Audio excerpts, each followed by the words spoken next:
Bonjour à tous. Je me présente, je suis Emmanuel. Je suis un des cofondateurs et le directeur technique de Logmatic.io. En gros, on est une solution d'analyse de logs dans le cloud donc pour centraliser, gérer vos logs et en tirer de la valeur.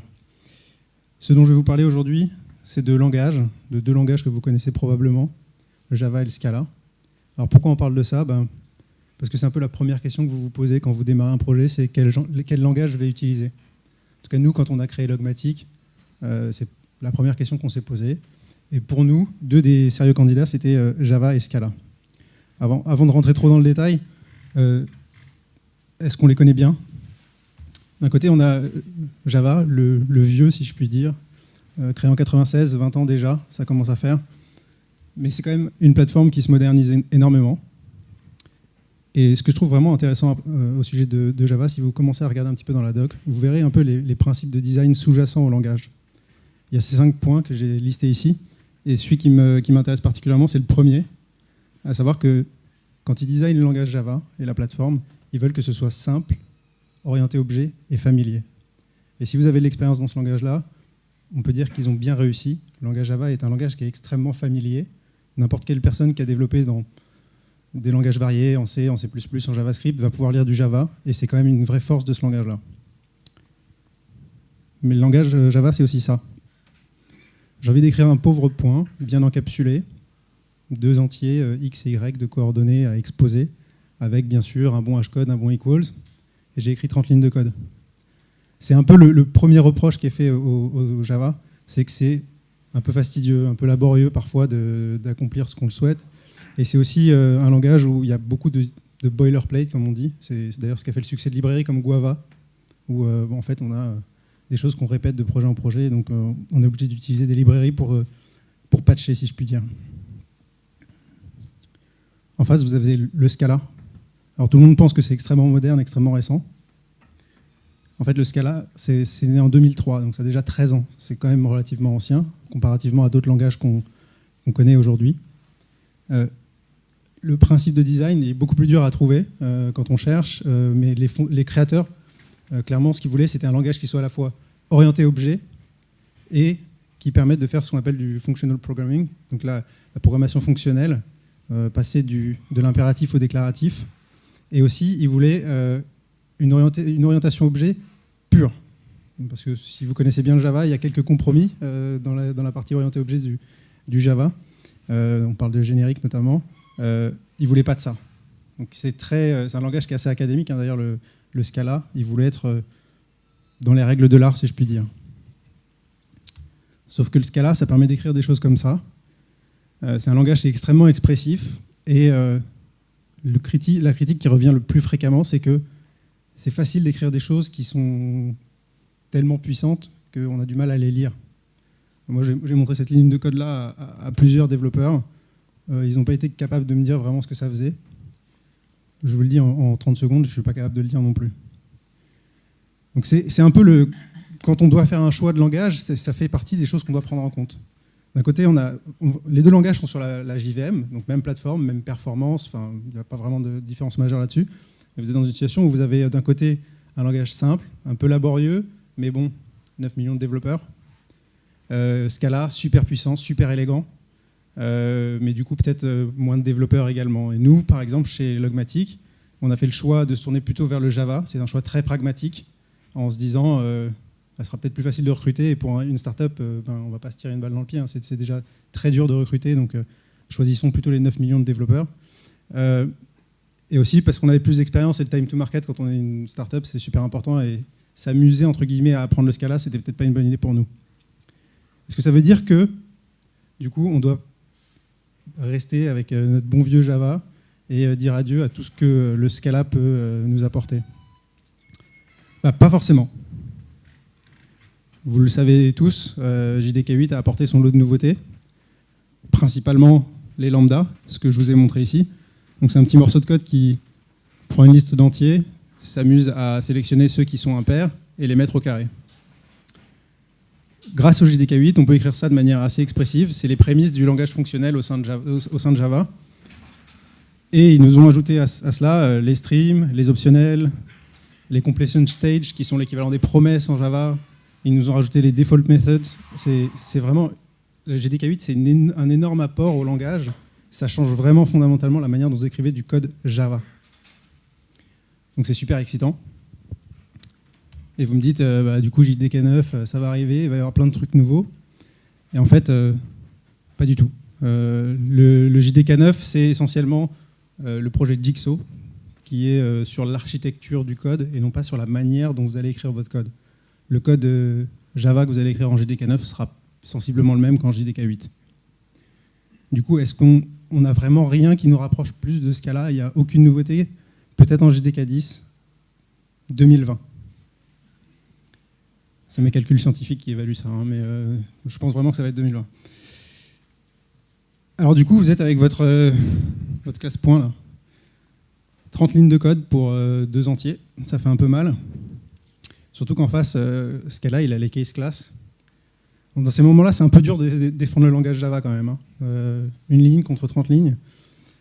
Et je suis allé un peu fouiller, et je vous ai dégoté une librairie qui s'appelle Immutable, qui permet de peut-être vous aider à régler ce problème de code assez peu valorisant. L'idée d'Immutable, c'est d'exprimer exactement ce que vous voulez. Vous voulez un point qui permet d'accéder à 2 entiers, x et y. Et avec Immutable, vous faites ça. Et automatiquement, il va vous générer cette fameuse implémentation de 30 lignes. Vous n'avez pas à le faire vous-même. Vous n'avez pas à vous embêter si vous rajoutez une 3e variable à mettre à jour le hashcode, le equals, le toString, etc.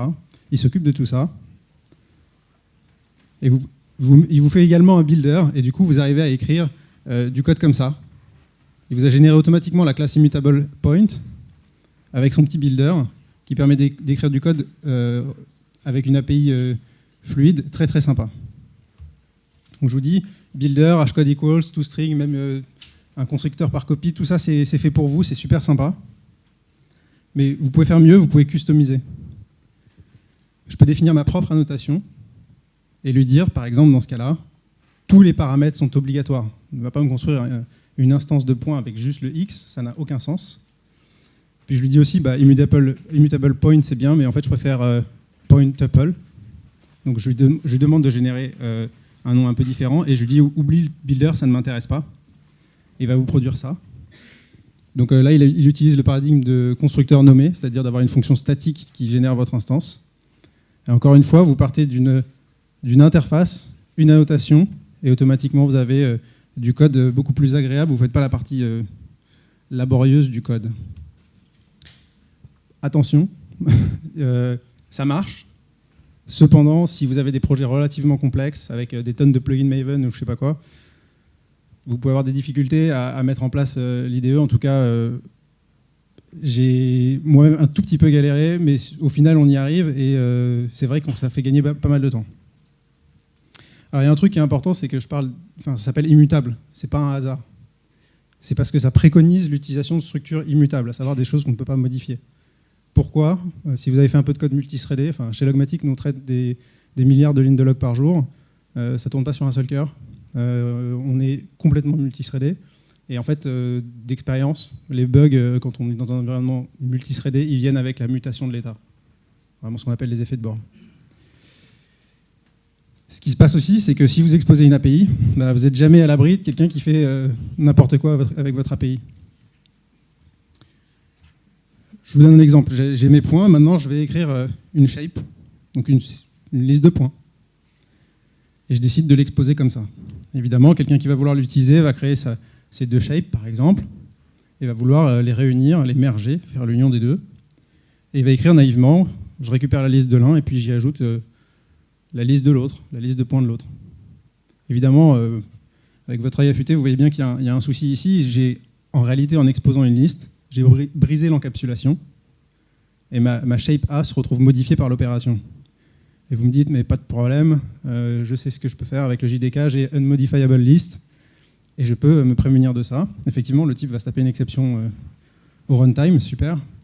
Et du coup, il va changer son code. Voilà. Si Google me laisse. Il va le changer ainsi.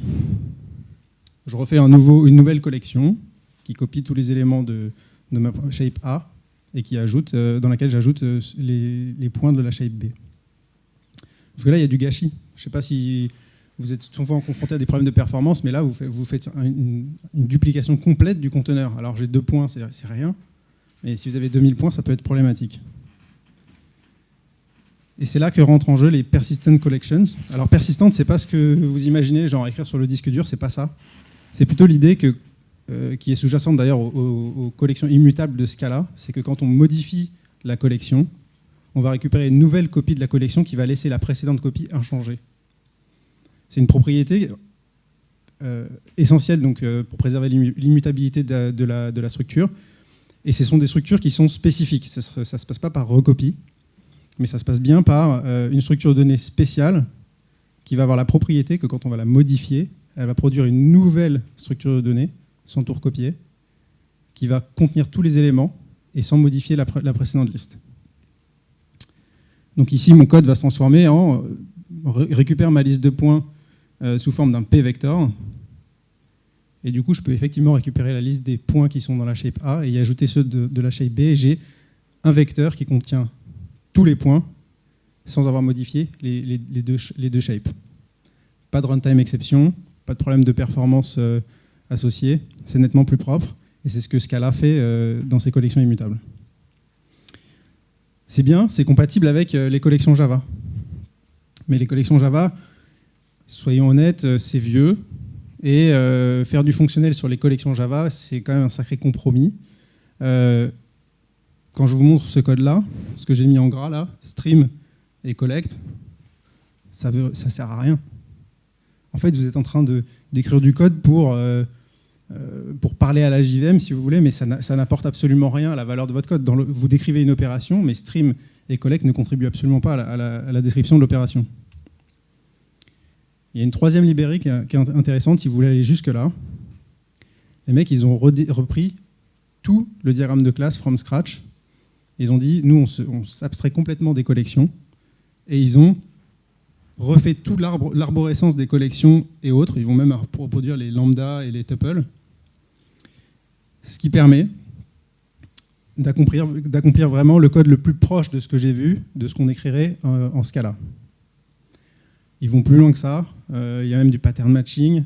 Ils vont très très loin, mais ça reste une librairie de puristes. Et à mon avis, ça doit être assez galère à vendre à un architecte dans une entreprise. Alors soyons honnêtes, on peut utiliser toutes les librairies qu'on veut. Java, ce ne sera jamais Scala. Moi, je voulais vous montrer qu'il y a des choses sympas dans l'écosystème Java, comme on le sait, qui permettent de nous aider à se passer de ces problèmes un peu laborieux, un peu chiants du Java. Mais en fait, si on devait rechoisir entre les deux aujourd'hui, on ne serait pas beaucoup mieux. Les forces et les faiblesses de chacun restent.